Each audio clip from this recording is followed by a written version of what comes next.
My sister-in-law is about to deliver a speech in French. She hasn't had the same privileged upbringing as us, so please, let's be patient with her, I requested, feeling the anticipation build in the room. All eyes turned to the groom, who appeared visibly flustered. I switched on the mic, hoping to ease his nerves. Congratulations on your marriage. Now, without further ado, let me proceed with my speech. I began as the room fell silent. Out of the corner of my eye, I caught a fleeting glimpse of Emily's faint smile. With a deep breath, I launched into my speech in fluent French. Every now and then, I glanced over at the couple. Emily's frozen smile seemed somewhat out of place. As I worked in the fields, I spotted fresh rabbit tracks in the neighboring cornfield for the first time this year. Pausing my work, I locked eyes with a rabbit and its baby, the mother feeding on grass with its tiny offspring. It was truly heartwarming. "Oh, how cute. It's that time of year already, isn't it?" I exclaimed. I introduced myself as Sarah, currently 30 years old, planting corn in a carefully prepared field. The farming work was monotonous, often making me lose track of time.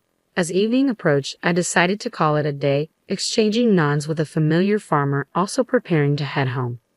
Living off a mix of farming and part-time jobs started when my parents were killed in an accident during my middle school years, leaving me and my younger brother, Jason, in the care of our maternal grandparents. Despite their kindness, our grandmother's frailty and frequent illness added strain to our lives. Our grandfather, though brave and supportive, seemed worn out from shouldering responsibilities.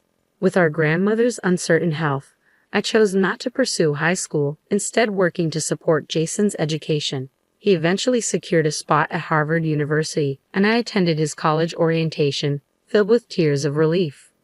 Years passed, and our grandparents retired, prioritizing each other's care. Today, after work, I plan to visit them, knowing how precious these moments were, especially for Jason, who rarely had the chance to see them due to his job.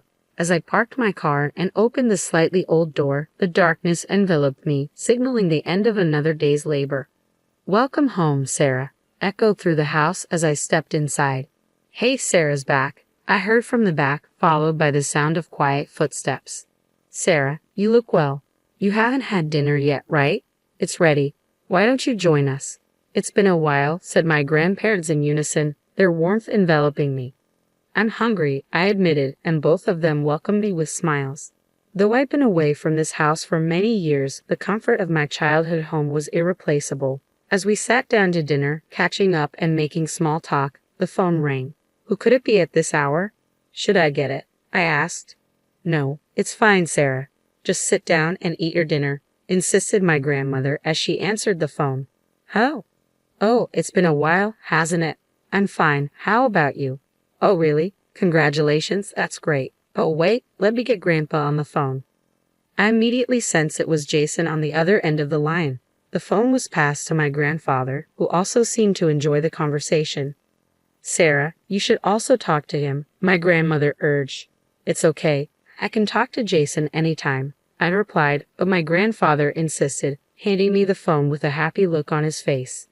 Surprised by Jason's voice, louder and more energetic than I'd expected, I gasped a bit. "Long time no see, Jason." "I'm good. You startled me with your loud voice, but I'm glad you sound well."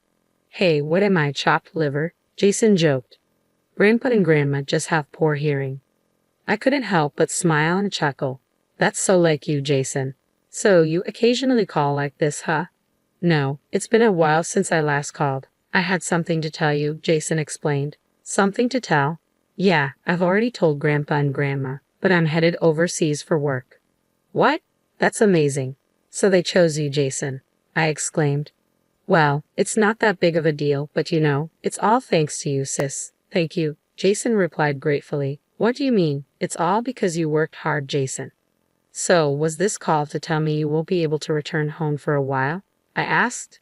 "There's one more thing, actually. I'm getting married at the same time, too," Jason revealed. "Really? Congratulations. I'm so happy for you," I exclaimed.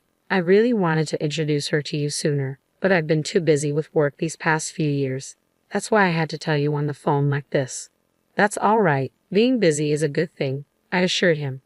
"Thanks, sis. So, my assignment is in Paris. I'll be living there for the foreseeable future. We're thinking of holding the wedding there." So, come over with Grandpa and Grandma. I'll cover the travel expenses, of course. Paris. When I glanced at my grandparents, they were beaming, perhaps thrilled for Jason. But a wave of worry washed over me. Taking the elderly couple on such a trip might be too much for them. Jason, I'd love to go, but taking these two. I trailed off, my concern evident. I know it would be bad if something happened. I wanted them there for the special moment. Oh, then I'll come over before the wedding. When's your next day off, sis? Jason inquired. I have tomorrow off, but after that, I replied. Got it. Then I'll bring her over tomorrow. Let Grandpa and Grandma know. What? Wait, that's pretty short notice, Jason noted. Wait, did you have some plans, sis? He asked.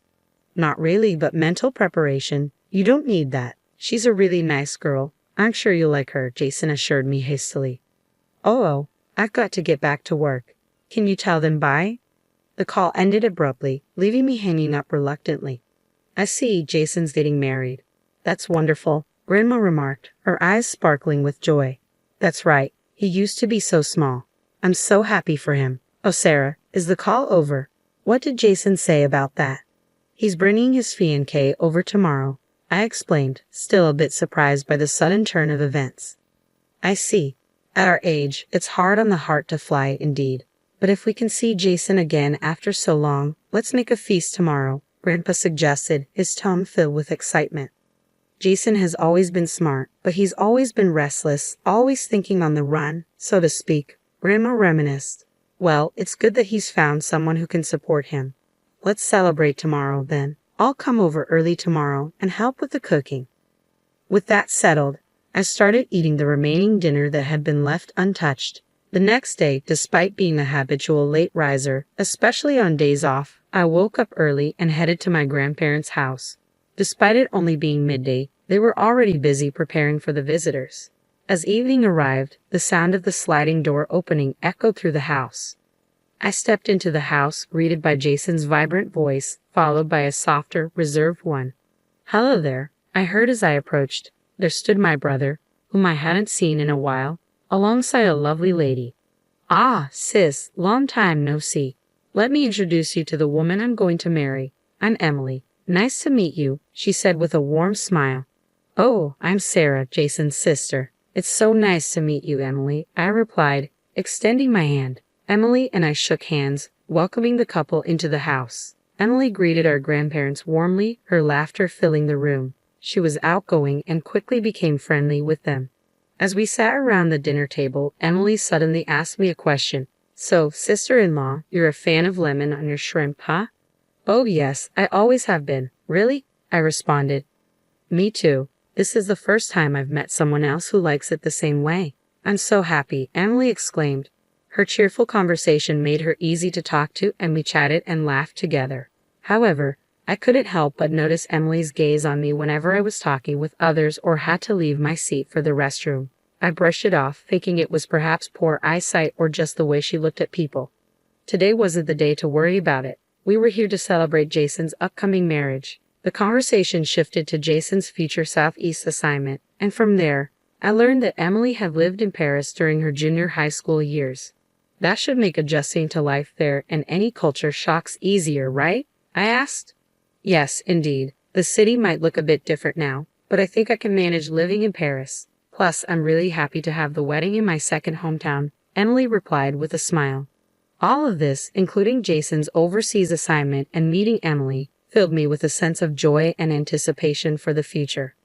I owe it to you, sis. It's all because you encouraged me to go to school back then. I can't thank you enough, Jason expressed gratefully, his words humbling me. But Jason kept thanking me throughout the day. Stop. Come on. Like I always tell you, it's all because you worked hard, Jason. I insisted. But sis, I wouldn't be who I am today if you hadn't done everything for me, Jason persisted. Oh, I remember now. I'd like to ask you to give a speech at the wedding, he suddenly said. Me? Well, it is your important day. If you want me to, I'll do it, I agreed. Really? That's great. Looking forward to it. Don't set the bar too high, Jason joked. Even at that moment, I felt Emily's gaze on me. However, the dinner went smoothly, and I breathed a sigh of relief. Time flew by, and before I knew it, it was the day of Jason's wedding. From the day I was asked, I had been rehearsing the carefully crafted speech for Jason's big day. As I headed to the venue, I mentally read through the speech, preparing to deliver my brother's once-in-a-lifetime speech. When we arrived at the ceremony venue, I decided to check on Jason first, heading towards the groom's waiting room. As I opened the door, I was surprised to see Jason still in his everyday clothes. "Oh, big sis, thanks for coming. Was it hot outside?" he asked. "Yeah, I was taken aback by the heat, but I'm fine. More importantly, you haven't dressed up yet. I was looking forward to seeing you in a tuxedo," I teased. "You're too eager. We still have plenty of time," Jason reassured me. As we chatted for a bit, I heard the door open. Turning around, I saw Emily, the bride, standing there. I tried to greet her, but she cut me off, a knowing look in her eyes. "You made it here all by yourself, sister-in-law. I heard you didn't go to high school, so I was worried about you," she blurted out loudly, leaving me taken aback in the quiet waiting room. "Huh?" Jason stepped in front of me, confronting Emily. "Hey, what the heck? Stop it, Emily." "I was just expressing my concern. Why are you blaming me?" Emily whimpered, facing the furious Jason. I watched this unfold and promptly stepped between Jason and Emily. "Don't get mad, Jason. I'm fine. Today is an important day, right?" "If you say so, sis." Jason relented, and the situation settled down. Emily, on the verge of tears over the smallest thing, struck me as someone who always needed to be the center of attention. Throughout Jason's dating history, some of his girlfriends had been jealous of the bond between us siblings. With that experience, I maintained my composure as I observed Jason comforting Emily until her tears subsided. Intending to leave early to find my seat and rehearse my speech, I began to step away. However, just as I was about to go, Emily, who had been crying moments before, flashed me a smile. "Oh, and please do your speech in French so everyone can understand it," she said, giggling. I was left dumbfounded. "No, sis, you don't have to do that, Emily." "Don't say such things," Jason chimed in quickly. At that, Emily's face crumpled as if she were about to cry again. "It's okay, Jason, I understand. I'll practice," I reassured her, trying to ease the tension. Emily cracked a small, cunning smile, but I quickly left the scene. The wedding began, and seeing Jason being showered with blessings, looking so content, made me genuinely happy. As the ceremony continued, before I knew it, it was my turn to speak. Standing nervously before the mic, I was about to start my speech when a voice echoed from a different mic. "My sister-in-law is going to give a speech in French. She hasn't been brought up in the same kind of educated environment as us, so please be patient with her." Upon hearing this, the room buzzed with anticipation. All eyes turned to the groom, who was visibly flustered. I switched on the mic, hoping to put him at ease. "Congratulations on your marriage. Now, without further ado, let me proceed with my speech," I began, as the room fell silent. Out of the corner of my eye, I caught a fleeting glimpse of Emily's faint smile, then began my speech in fluent French. Every now and then, I glanced over at the couple. Emily's frozen smile seemed somewhat out of place. "Why, how?" Recalling my past, I remembered a time when I once worked part-time in agriculture. We hosted a French man who was interning there, 5 years older than me. He was kind and always thoughtful, and I secretly had a crush on him. Looking back, it was my youthful days, eager to deepen my friendship with him despite the language barrier. I borrowed my friend's school French textbook and studied diligently. At first, our conversations were awkward, but eventually, I became capable of casual conversation in French. As my jokes during the speech set the room roaring with laughter, I noticed Emily seemed completely lost. I figured she'd probably forgotten her French after so long abroad. Moreover, her 3 years of middle school overseas had taught her that unless you're keen on learning, you can get by with just gestures and vibes. Just as it's hard for a child to understand what adults talk about, it seemed unlikely Emily understood everything that was happening. As my speech drew to a close, I saw Jason deeply moved, crying beside her, Emily clueless as to why he was crying. As I finished speaking, the room erupted into applause. Emily, who still had no clue what was happening, started clapping along. When I asked, "Was that okay?" in French, she fell silent, her face flushed with frustration. Seeing this, the crowd, including the guests, clapped even more. As I was returning to my seat, I heard Emily's sharp voice. "Excuse me, isn't it time for me to change into my next outfit?" "Why do I know the schedule better than you all? Can't you do your job? Hurry up." Perhaps she was irritated with me. Emily's tirade against the staff and her behavior towards everyone else remained terrible until the end. But somehow, the wedding concluded without a hitch. Back home in Louisiana, I showed my grandparents the wedding photos and videos, and they were thrilled.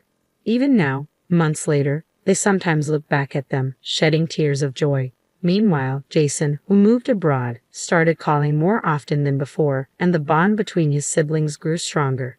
According to him, many of the guests at the wedding had seen Emily's malicious behavior and arrogant attitude towards me and had grown to despise her. Emily's reputation, built up over the years, took a nosedive, and her friends began to drift away. Then Emily started blaming Jason for everything, crying, throwing tantrums, and worst of all, she started to verbally abuse Jason on a regular basis. Having lost all hope for Emily, Jason was now working on a divorce. A few months later, as usual, I went to see my grandparents, had dinner with them, and the three of us were chatting about recent happenings. Suddenly, the sound of the front door opening resonated, followed by, "I'm home." I quickly ran to the door. "What? Jason, why are you not in Paris?" I exclaimed. "Oh, sis, you're here too. Perfect timing. And seriously, even if this place is in the middle of nowhere, you should keep the doors locked," Jason replied. "Oh, Jason, welcome back. Paris? Are you done over there?" I asked. "No, I'm still living in Paris, but I had a business trip to New Orleans, so I decided to swing by." "Oh, that smells good. I'm hungry," Jason said. "Well then, come over here and eat, Jason. Guess what? Jason's back." Seeing Jason for the first time in a while, my grandparents were happy, their voices naturally rising, and they surrounded the hungry Jason with flying conversations. Amidst all this, I was worried about this think of the run type of Jason. "Jason, it's totally fine that you suddenly came back, but are you okay with your own family matters?" I asked, my voice somewhat loud. Startled by my voice, Jason flinched but immediately turned towards me, straightening his posture a bit. "About that, actually, the divorce has been finalized, so I wanted to tell you that in person. I'm really sorry for causing you distress. You've always been there for me, and I didn't mean for this to hurt you. I'm sorry." Jason apologized sincerely. "Well, if that's the case, you don't have to be so formal about it. It's all in the past now," I reassured him. "No, but I hurt you too, sis. I'm really sorry," Jason insisted, his voice on the brink of tears. After that, Jason insisted that he was fully responsible for making me feel bad. With tears welling up in his eyes, he muttered, "You're really the best, sis."